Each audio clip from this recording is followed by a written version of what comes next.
I'm glad you're all here. Thanks for joining me on this Thursday afternoon, at least afternoon here in New York City. And my goal today is to teach you how you can start your own business, be an entrepreneur using the skills that you already have. So, Carlos, glad to have you here. And I want to democratize access to entrepreneurship because often we think there's some large startup costs involved, or you have to, build some kind of storefront or product or whatever it is. But it's actually not that challenging, and you can do so using the skills you already have. So I want to tell a quick story that leads into that, and then I'll get into the meat of the presentation. But we got people here from Kenya too, cool, and Miami, awesome. So for years, I was a digital marketing consultant, also an account manager. So helping people use Facebook, Instagram, Google Ads to run their business. And my work was good, but I wasn't making as much money as I wanted to from it.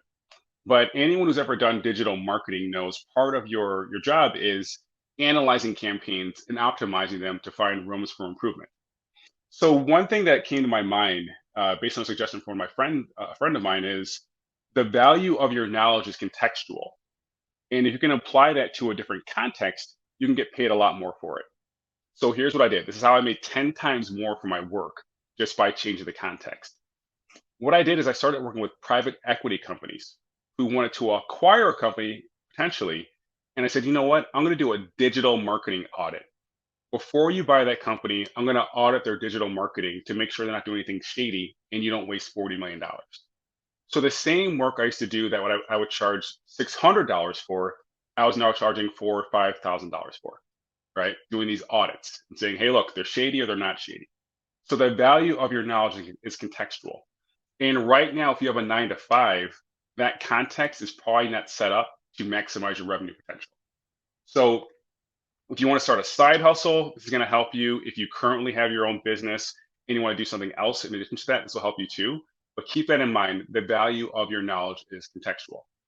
And like I said, I want to easily democratize access to you doing this. So I put together this formula, this framework called the action framework. And by the way, if you ever create a framework, have it spell something because it's easy to remember and it just sounds cool. Like if I said, I have the Catalyst framework or the STAR framework, you'd say, oh, it's cool.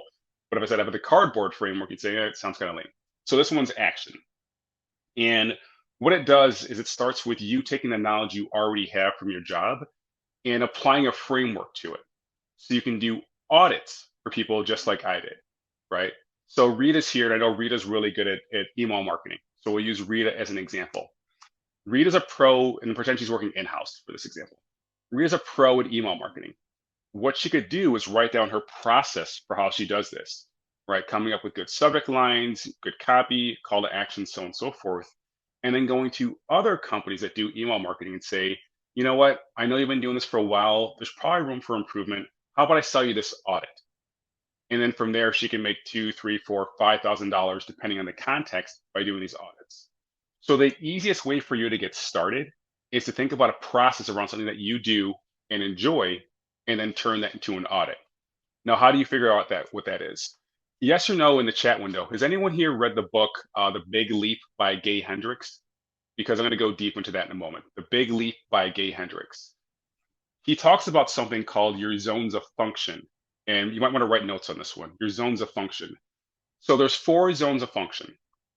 There's a zone of incompetence. These are things you're not good at, you never want to be good at, you don't care. And think about this from the lens of your job, your tasks you've had at various jobs. Then there's a zone of competence. Things you can do well enough, you can do it, you don't enjoy it, and pretty much anyone else can do it just as well as you too. So that's the zone of competence. You don't want to do any work there. The next step up is your zone of excellence. These are things that you're really good at, you're recognized as an expert at, and you can get rewarded for it too, but sometimes it doesn't reward you internally as much as it could. It's because maybe you want to be in your zone of genius. And write this down, your zone of genius. These are things you do that excite you. You could read 1,000 books on it and never get bored. Keep on going to conferences, reading blogs, so on and so forth. So your zone of genius and your zone of excellence, that's what you want to offer your services in this case, in an audit. Things that you're competent in, don't do it because you won't be passionate about it. You're going to feel like you're going through the motions, and you might as well stick with what you're doing right now.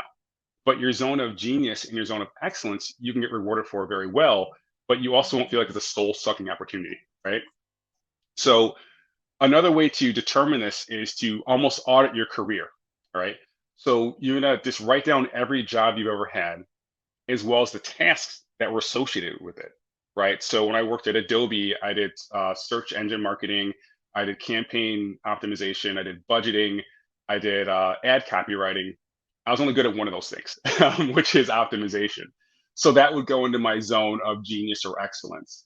Things like ad copywriting, I would say incompetent, to be honest. I can say that now because I don't work there anymore. Um, but but that's the whole point here, right?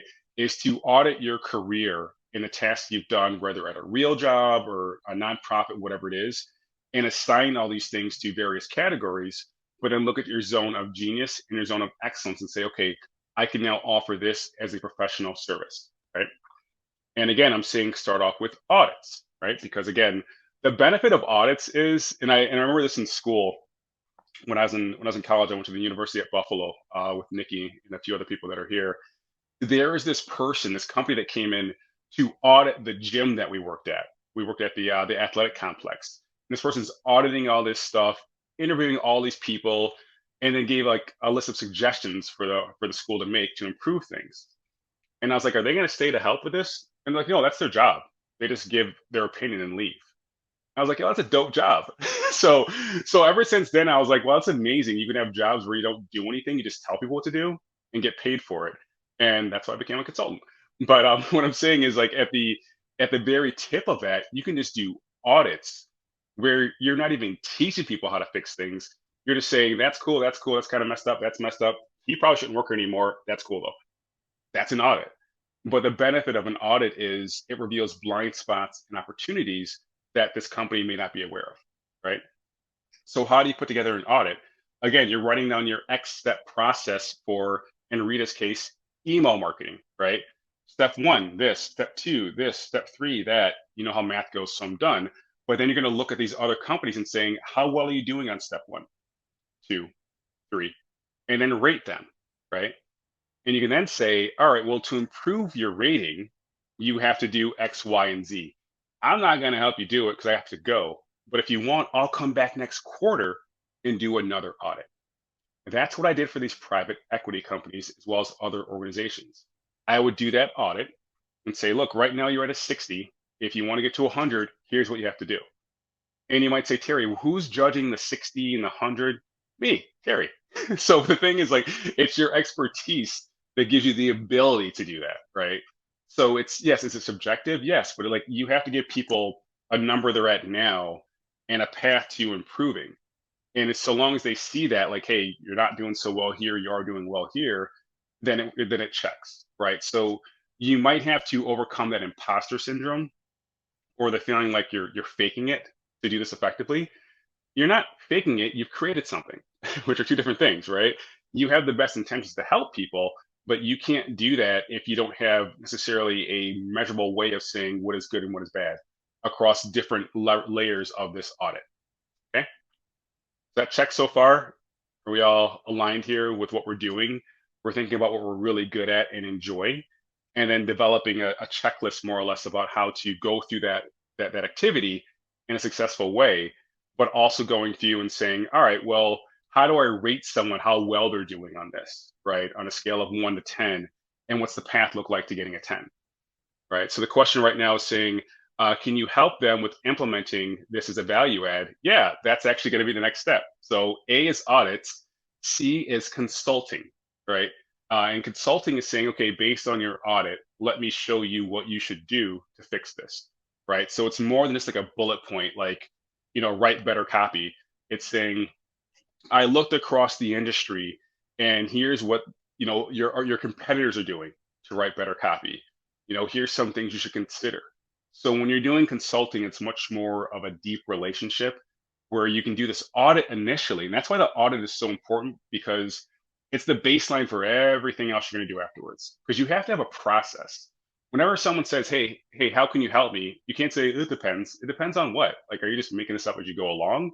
Or do you have a process? And the benefit of having a process is, as Nikki said, you can apply it to different companies, right? The benefit of a process is so long as you follow these constraints, you'll reach your desired outcome. But if you're just making things up as you go along, you know you have no clear path to how to do so, right? And you don't seem confident either. And I always say that clarity is the precursor to confidence. So if you want to seem confident, say, "Oh, I have this 5-step process for how you can optimize your email campaigns. Step one, step two, step three, so on and so forth." Right? So to your point, yes, the next step is consulting and going deeper on how they can fix these things. And when we think about pricing, right, that's to come to mind. You can charge people by the hour. You can charge them by the project. You can charge them by a retainer as well. And we'll get to that later. But I would steer very clear of hourly for two reasons. One is it might take you an hour to consult someone how to improve their process, but it might have taken you X amount of years to learn that, right? You went to school, you took some courses, you learned the hard way, whatever it is. And the classic example is, a plumber comes to your home and he or she fixes a leak. It takes them 5 minutes and they charge you like $1,000. It's like, yeah, sure, the screw to fix this was $1, but my knowledge is really what you're paying for. And be very careful with this because especially if you're currently a 9 to 5 employee, you might feel weird charging $100 an hour. Because if you look at your salary, like I only make like, $50 an hour. And I'm not saying only is like a bad number, but the thing is when you're a professional service provider, in this case, a consultant, you're not a full-time employee, right? You go there, you solve problems, you go home. You're not there for 40 hours. So you can't charge 200, 300, 500, $600 an hour because the value that you're doing in that period of time, there's an exponential impact to it, right? You're helping them going forward, whatever they're doing. So don't sell yourself short. And another thing with pricing is people will often, they won't say buzz off. They'll say, we can't pay you that, but we can't pay you this. So if they really believe in you and they want your help, they're more likely to try to negotiate. And you have to have a floor rate, meaning the lowest amount you would pay, as opposed to saying buzz off. But I wanted to tell a quick story within this story because it will reveal the challenges and opportunities that come when you get over self-limiting beliefs in regards to how much you're worth. I was talking to this woman, Elizabeth, and she sent out a proposal to a client late at night, super late at night. She's a mother, she was tired. And instead of saying she charges $50 an hour, she said she charges $500 an hour for her work. So the company gets back to her the next morning. They're like, "Oh gosh, we really want to work with you, but we cannot pay you $500 an hour. But we can pay you 300." So she 6x her revenue because of a typo. And now that is her rate and it's going up. But what I'm saying is like imagine how much revenue you're leaving on the table by having this self-limiting belief that you're only worth $50 an hour, when in fact the market will pay you $300 or more. So you want to be bold with this, right? Because you want to hear some no's. If you keep on hearing yes, something's wrong with your pricing. It's way too low. And I had that mistake before because when I first started my business, everyone was saying yes to me. And I'm like, oh, wow, I'm crushing it. I was cheating myself, right? So be bold with this. And if you already have a 9 to 5 right now, you can be even bolder because you're like, hey, dude, either way, I'm good, right? Making money. So you can say no, and I was testing this out. But the way that you come up with your pricing, if this is beneficial, is a few ways. One is just look at your competition because they might have their pricing. And write this down, please. Look at your competition, like this Google, someone who does something similar. They might have their pricing on their website. And then from there, you can get an idea of how much you can charge because you'll know what the market rate is for your services. Another is if you know someone who's ever paid for a similar service, you can ask them, "Hey, Nikki, how much did you pay when you hired that email marketing expert to help your company?" Right. And the last one is just look around your network. If you have other people that are professional service providers, consultants, coaches, so on and so forth, ask them how much they charge as well. Right. So that's a good way to get around your pricing. But going back to the next step in the model, the T stands for training. And training is much more in depth than consulting because consulting is saying, hey, you have to start using these kind of subject lines. Here's what I'm seeing in the industry. Here's some, other things you should consider. But training is sitting down saying, okay, I'm going to teach you how to do this stuff. And that can be one-on-one, that can be through workshops, that can even be through what I like to do is a combination of online like pre-recorded content and live content. So I have a program that helps you do kind of what I'm talking about right now. And when I had a group coaching program, which I don't have anymore, I had it asynchronous. So people would watch these training videos that I put together, and I would be there once a week to answer their questions. So if you really want to crush this and not spend too much time with people live, what you can do is just record some of your training and then hand that to someone and say, okay, watch this video first, and I'll be here Thursday to answer any questions. That's the best way to scale your time, but you're also still providing value. You're just getting some of the basic questions answered first in a recorded format like this. And that way your conversations are much more impactful. And this is even more important if you have a 9 to 5, because again, they're watching this asynchronously. That's a tough word to say. And then when they have real questions, you're there live for them. So it's less time going into it. Right. So we talked about audits, we talked about consulting, we talked about training. The cool thing about training is this, and I learned this when I was consulting agencies here in New York City. So, like ad agencies, if you can find a company that needs a lot of individuals trained, so you're doing cohorts, 10 at a time, or they have high turnover, one yes from one of those companies can have you keep on coming back over and over again, every quarter, every new class, so on and so forth. So my goal always is whenever I get a yes from a company or partner, how can I increase the lifetime value of it? So again, if you can find an organization who needs your training, but they have a large staff or they have a high turnover for whatever reason, then that's great because one yes is going to make you a lot of money. Right? The next I in the model is implementation. So again, going back to this example of an email marketer, helping them implement new tools, processes, whatever it may be to improve their email content. So maybe right now they're on one email platform, you're going to help them source and implement another. And that might involve talking to their tech team, their creative team, CFO, whoever it is, but just really bringing in new tools and processes that will help them meet their goal. Now, this can be more time consuming, which is good for you because there's a vetting period between one product or service versus another. But you're there as that trusted expert, that third party who's not selling this tool. You're helping them select it and then teaching their team again how to use it as well. Right. And the benefit of this is you can often form a relationship with this other company and they might put you on stages, podcasts, so on and so forth, because you're almost like a brand ambassador for them at this point, and that builds your profile. Right. The O in this whole model stands for ongoing retainers. And an ongoing retainer is great because you're tasked with delivering services to this company, but there's no like project due every month. It's just them saying, hey, Terry, we have this new email campaign going out. Can we talk about the subject line? Can we talk about ways to improve this? What are you seeing in the industry? And this happens a lot with lawyers and accountants or CPAs. They're on a retainer. They're not necessarily doing something all the time, but if you have trouble, they're there for you to answer your questions, and they already have a working knowledge of your business. So what I love to do in any situation, whether it's audits, consulting, training, whatever, is bake in an ongoing retainer to the contract as well. So I'll say, hey, look, I'm going to do this audit of your company. That's step one. Based on the results of the audit, I will train your company on how to do these new things that we came up with, right? Help you implement this stuff, train you how to do it, so on and so forth. But if you have any questions going forward, you can always reach out to me by us having this ongoing retainer. And let's pretend the first batch of services cost called $10,000 for a number.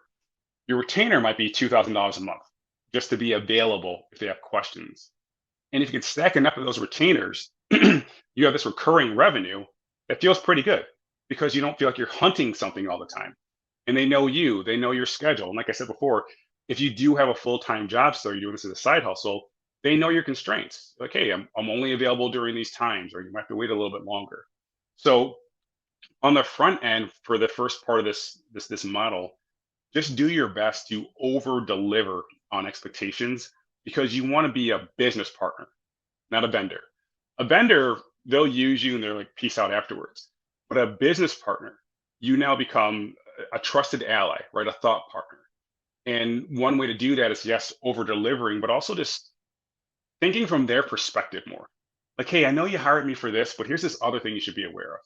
If you can do that, and that's a function more or less of second order thinking. And second order thinking is just looking at what happened and then thinking about the downstream implications from it, right? So, okay, they hired me for email marketing. Cool, I know that. Well, clearly they need help growing their business and communicating with their audience. Well, I found this new tool, this new service that helps you like spruce up your social media content. I'm just going to make them aware of that, even though it has nothing to do with me. So they show that I'm a partner, and so they see that I'm a partner, and I'm thinking from their perspective. So if you could just do that, and again, it's called second order thinking. So jot that down too. You will improve the quality of all your relationships because you're thinking beyond the problem, beyond the obvious, and putting in that extra effort, right? So do that. The last one, the N in the model, is new opportunities. What's that mean? What's new? So you have to come up with it. It's you expanding the scope of your original agreement, your original arrangement. And I'll give you a really good example of that too. So some of you might know that I teach at a school called General Assembly, where they teach skills that today's workforce needs, whether it be coding, design, business, data science, stuff like that. I've been teaching there since 2015, so a while. And recently I said, you know what? I think it would be great if we had like another platform for us to express the message of General Assembly through some kind of audio content or ongoing video series. And they said yes. So that's me finding new opportunities within this organization that I've worked with for years that didn't exist before, right? And as a result of that, I now have a deeper partnership, but that is a result of exponential thinking, right? Exponential mindset. So if you have a linear mindset, and we're separating this from a growth mindset right now, if we're looking for a linear gain, you might say, how can I improve my revenue from this company by 10%, 20%, whatever, right? That's linear. Exponential is saying, how can I blow up this whole revenue model and create something new? And for me, that's what I think about. It's almost like you want to break the wheel, right? You're a cog in the wheel, it goes around. Sometimes you're up, sometimes you're down. Sometimes you're up, sometimes you're down, right? How do you just break the wheel, right? And create this new outcome, this new reality based on your value, your creativity and how you can partner with people deeper. And maybe they weren't even thinking about it before, but it just makes so much sense. You're like, look, we should do this, we should do that, whatever it may be. So in my case, it's creating more content, right? In your case, maybe it's you speaking on behalf of them at some kind of conference. Maybe you have a monthly blog on their website, whatever it is.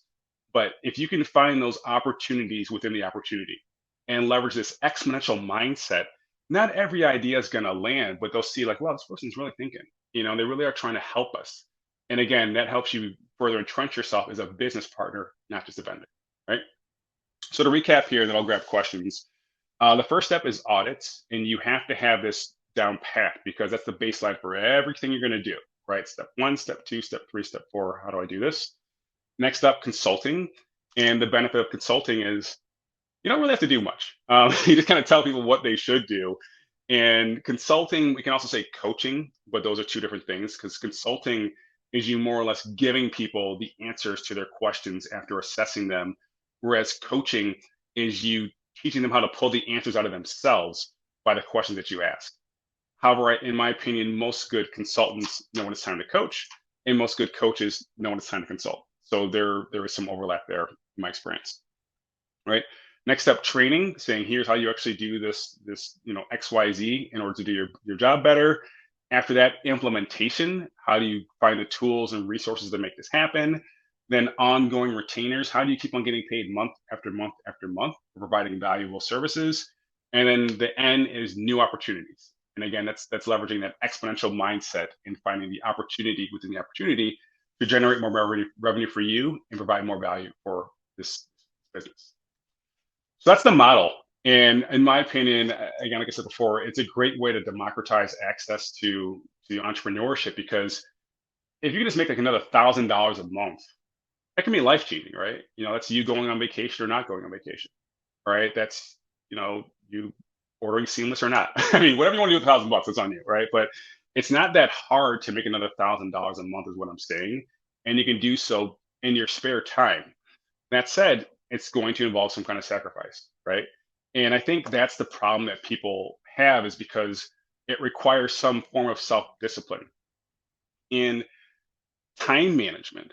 But the thing is, time management is actually pain management, in my opinion, because it's painful to be disciplined, right? You want to watch Netflix. I get it. There's some good shows on there. I watched Bad Vegan. That was really good. So if you want to watch something, watch that.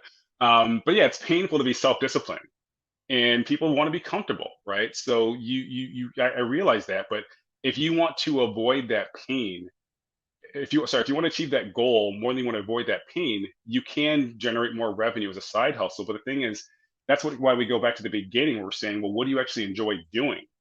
Because then, yes, it's still work, but it won't feel like work. It's you expressing your zone of genius to an audience who appreciates it and rewards you for it. And it's something that you have more control over, because when you're at a 9 to 5, it's like some things are in your zone of genius, some things are not, but you don't have control of the time when you get to use them. With this, you have the ultimate freedom, including saying who you want to work with. Because even as the seller of your services, you should always be the buyer of the relationship. And if you don't want to work with someone for whatever reason, just say no. And that's something I learned a bit later in my career as an independent consultant, is you don't have to say yes to everyone who works with you, right? If you want to watch Netflix instead of talking to Kim, don't talk to Kim, like, just do your thing. Yeah, that is what I want to talk about today. And I want to grab some questions here. We got Ryan here. I used to work with Ryan in Buffalo, at this company called Ingram Micro, where I would say okay at my job. I was like in my zone of competence back then. But I was good at socializing. So, and Ryan was a good guy to know back then. But let me grab some questions, some feedback. Like, does this work for you? Does it make sense? What other questions can I answer? Do you feel empowered? Do you feel bored? There's all sorts of options here, but I just feel that strongly that with work and workplace being decoupled like no time in history, you have so much more time to do this stuff if you want to, right? Because hopefully, you're not commuting as much, so you have more time to yourself. First of all, to take care of your health, mental and physical. But if you want to do anything else on the side like this, you have the time, because you have those moments between moments that before were taken up by some coworker asking you random questions, or just like you have your nose down at your desk, but now you have that freedom to do so. And I think you should definitely take advantage of it. So my goal is to help people do so. So Ryan's chiming in here. Oh, you're at Great Lakes too. Oh yeah, I used to be a debt collector when I was younger. And Ryan worked with me there too. And that was not my zone of genius either, because I was in debt. So I'm like a hypocrite, calling people trying to tell them to pay their bills when my credit score was like a 500. So that wasn't cool. But that's an option too. If you want to do debt collection, it's an option to work from home. All right. I'm feeling that feeling like when you're making popcorn and it kind of slows down and you're like, all right, I should probably get it out the microwave before it burns. We don't have any more questions. I'll hop off. I don't want to take up any more time. But if you found value in this, let me know in the comments. If you have any questions, please do reach out to me. But this is a lot of fun. So thanks for tuning in. And another question here. Let's stop, because there's a good question here. I haven't worked with companies before, only one-on-one with individuals. So let's stop. This is important. If you want to make more money, solve more expensive problems. And companies have more expensive problems than individuals, right? So let's kind of back into this, because one of my friends is a sleep health educator, right? She helps people get more sleep, as you might have guessed. And she has a program to help teachers get more sleep, right? Because during COVID, it was very clear that teachers weren't getting as much sleep, because they're in front of a blue screen all day. They have parents like me bugging them all night saying, "How's my daughter doing in like math?" Even though she's in pre-K. And so she made a program to help teachers get more sleep, right? But then again, if you want to make more money, solve more expensive problems. So she then started delivering that solution to schools at a school level. So, help all your teachers get more sleep. So now that $1,000 product is now like a $20,000 product. So what's bigger than a school? A school district, right? So now she reaches out to school districts and says, I would teach all your teachers how to get more sleep so they can be more productive, best version of themselves, better outcomes for kids. So the genius here is you can take the same approach and apply that to an organization. And that's what I call a profit multiplier, right? So on my website, you'll see what I'm talking about there, but the value of your knowledge is contextual. This example, the value to a teacher is $1,000. The value to a district is $100,000. But it goes back to that same process that we talked about earlier, right? So I'd rather get a no from a teacher saying no thanks. Sorry, from a district saying no thanks than a teacher, right? If I'm going to lose on $100,000 deal, not on $1,000 one. So just expand the scope of what you can do with this, and how do you get rid of that imposter syndrome, right? How do you get the courage to try this? The worst that's going to happen is they're going to say no or ignore you. No one's going to write back, ha ha ha. If they do, they're a horrible person and they got their own problems, right? And it has nothing to do with you. So I think just being bolder with things and just trying it and launching and seeing what happens and learning to see failure as data, and even learning to see these approaches as experiments, because the goal of an experiment is to learn. And so long as you learn from it, you didn't fail anything, right? You find new ways of going forward. But that's one thing that held me back earlier in my career, is like fear of rejection. It's like, okay, someone says no or they don't reply. It's like, all right, next. It's not gonna affect me. It doesn't affect my self-esteem or anything, right? It's just they weren't feeling it. That is what it is. But there's a question here from Michelle. I am currently unemployed and have lots of skills in many areas. I would like feedback from people I know on what my most valuable skills are.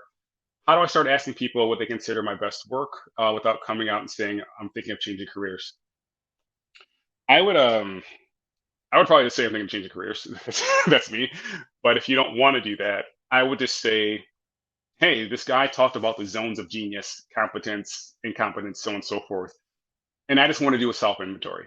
So, what would you say are my zones of genius and excellence? You can just say it that way. I'm doing a self inventory of myself.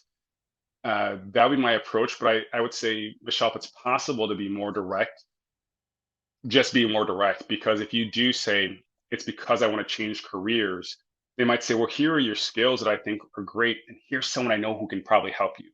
Or here's someone who probably knows your help. So again, early in my career, like this whole thing's about me screwing up and, and figuring things out. I didn't reach out to people and say, I started this new business. Do you know someone who could use my help? Right.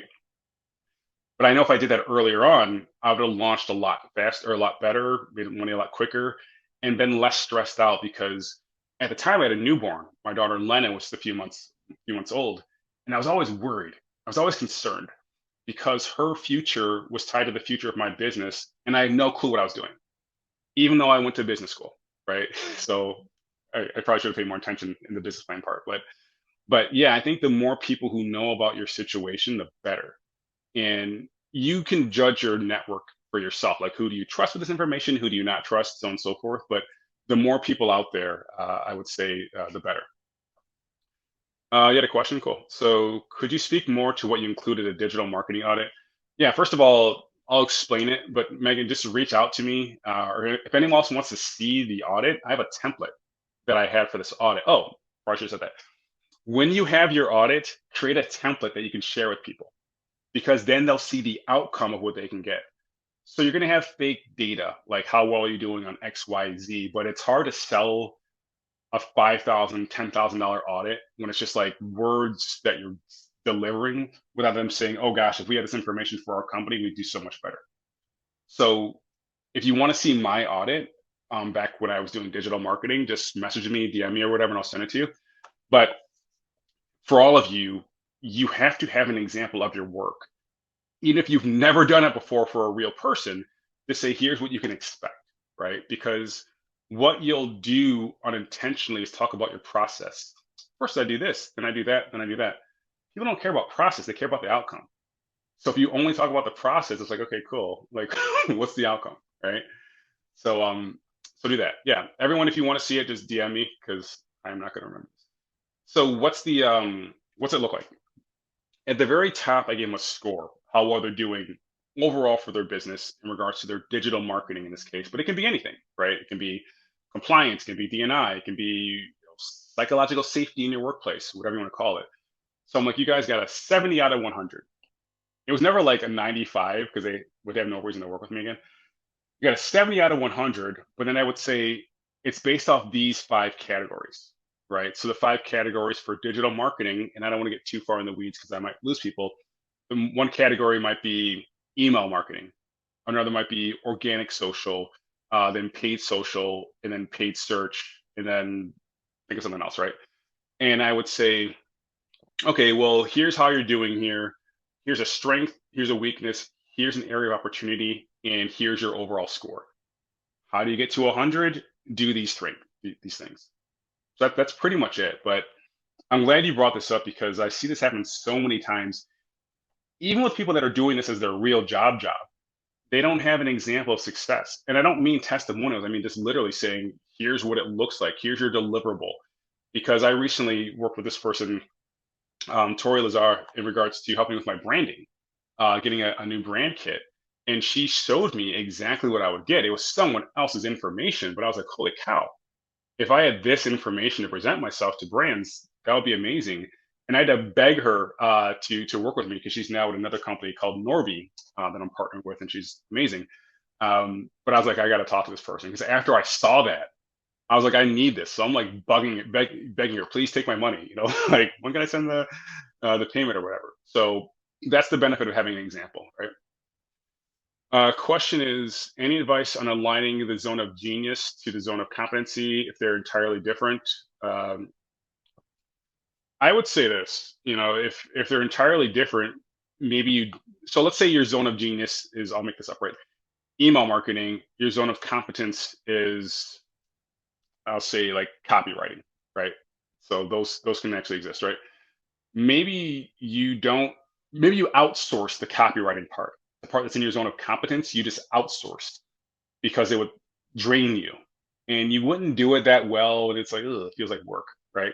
So maybe you find someone on Fiverr or you partner with someone, so on and so forth. But I normally recommend outsourcing things in your zone of competence or incompetence, at least down the road. Early on, maybe you have to kind of suck it up a little bit. But if you're choosing your own schedule in the work that you're doing, you should be happy, right? And I'm not like walking around giggling all day all the time. There are things I do that feel like work, but overall, I enjoy it and there's a purpose behind it. And I'll say this as well. This is one of the biggest myths I hear about entrepreneurship. Oh, you should chase your passion. You should be passionate about passion. I strongly disagree because you might be passionate about Pokemon cards. Like, oh man, I love Pokemon cards. You know what I'm gonna do? Start selling those. And all of a sudden, you're finding out about the cost of drop shipping.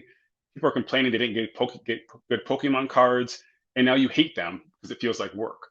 So what I say is you should pursue purpose. What's the purpose of this work? Well, if I offer this email marketing service, I can make more money, and then my kids can go to a better school, or we can go on vacation, or we can move, or I wouldn't worry so much about money, and I would go work out more, whatever it is. So go for purpose first. If you're passionate about it, cool, but you can explore your passions in your free time, right? So that's what I would say.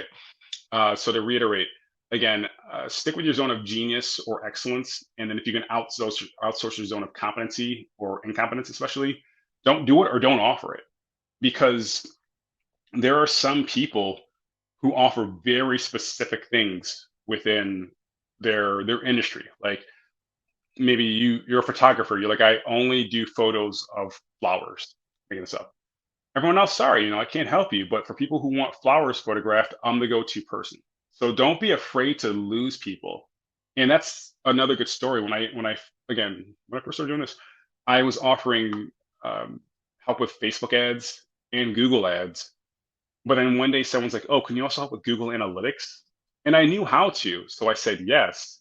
But I was miserable, right? I didn't like it because it's kind of boring to me. No offense to anyone who likes it, but so that's why I don't want to say warning you. I'm cautioning you, which is a nice way of saying warning, that maybe if you don't like these things, just find a way not to do it because it's going to feel way too much like work. And Michelle's asking about the audit. So yeah, you need a rubric to score each category of your audit. So there's step 1, 2, 3, 4, 5. And back to the example, let's say one thing is social media. How well are you doing on social media? Organic.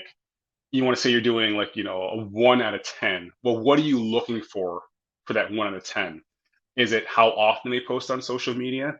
Is it how often they engage with their followers? Is it are they doing a mix of videos? Do they have Instagram stories? Do they have highlights? You know this. You're the expert in your zone. But yeah, you need to have a rubric because again, that competence or that clarity is the precursor to confidence. And when someone says, "Hey, can you explain this stuff?" you want to be able to. And if you can explain yourself, the best thing to do is admit it readily. And what I like to do is say, "Oh, I need to educate myself around that." Because it's like, "Oh, cool, he's going to educate himself." Like I'm just literally saying I don't know, but it just sounds better than that. Or I'll say, I've reached the tip of my knowledge as it applies to this, but I'll do some research. And people are cool with you not knowing the answer. That what they're not cool with is you lying or trying to BS them, which is the same as lying, right? So just get used to saying I don't know. And I think that's one of the most confident things that you can do at times because you're saying, I don't know, but I don't feel, less than for saying this because, there's a lot of stuff I do know. and this is not one of them. So yeah, that's what I would do. All right. I'm gonna give a little countdown here to see if there's any more questions. But again, this has been really fun. And then next week we're gonna do another one of these, but I'm gonna bring on a guest, um, this woman Cynthia Sandoval, who went from working in corporate to starting her own agency, where she's now doing extremely well. And I'm so proud of her because she actually just got engaged. She bought like a new like Lexus or something, and she's able to take care of her grandparents as well, who took care of her a lot when she was younger, so she can like reward them later on in their years. And she's a great transformational story, but just applying a lot of what we talked about today. So looking forward to bringing her on, and you can learn more from her as well. So thanks for this, everybody. It's fun chatting with you because I don't get out much, so this is me socializing. So I appreciate it. There's a question, I'll grab it though. How do you know when to stop researching and planning and start doing or transitioning to consulting or coaching? So there's a few ways to answer this. How do you know when to stop planning? Well, first I would say you start with your intention, and your intention is not to rip anybody off. We can all align on that first. We can move on to the next step, which is honesty. And that honesty is reaching out to someone, maybe it's a friend of the family or whatever it is, and saying, I want to start this new thing. Do you know someone who might need my help? And with that first person being radically honest, this is my first time doing this before, and I just want to see if it works. And in exchange for your feedback, I'll give you a huge discount if you are skilled in this, or I won't even charge you if you've never done it before, because that way you can learn on the job without the pressure of trying to pretend like you know what you're talking about, right? So that's what I would say is like start with your intention and to be really honest. And I would also say if you can find three of these opportunities, three where you're working for free or at a discounted rate. And people are going to tell you never work for free. I'm like, hey, cool, don't. If that works, great, right? But but everyone I know who's successful at one point or another works for free. So whenever I hear these absolutes, I'm like, you're just trying to be more polarizing on social media. And I get it, that's a tactic, but people are listening to you and your words have power. So I think it's wrong when someone says never work for free. Like if I'm a landscaper and the rock's like, hey Terry, if you come cut my yard, I'll take a picture and put it on my Instagram. I'm not gonna say, well, this guy I saw online said never work for free, so no rock. I'm gonna say, yeah, dude, I'm there. And can you sign this for me? Right. So back to the story. Yeah, I would do this for free. Like I would try to find three people because sometimes if people get stuff for free, they don't follow through, right? So you have a better chance of one of those people actually staying on this path with you. So you learn how to, get your process down, your communication down, so on and so forth, and you get a testimonial on the other side. And then you feel more confidently going forward. So again, Michelle, to answer your question, once you have a good process down that you think will work, that's when you just reach out to someone and say, like, hey, do you know someone who could use my help? And just be radically honest about the fact that you're brand new. Therefore, you don't have that imposter syndrome because you can't be an imposter if you're brand new and you admit it, right? That's what I would do.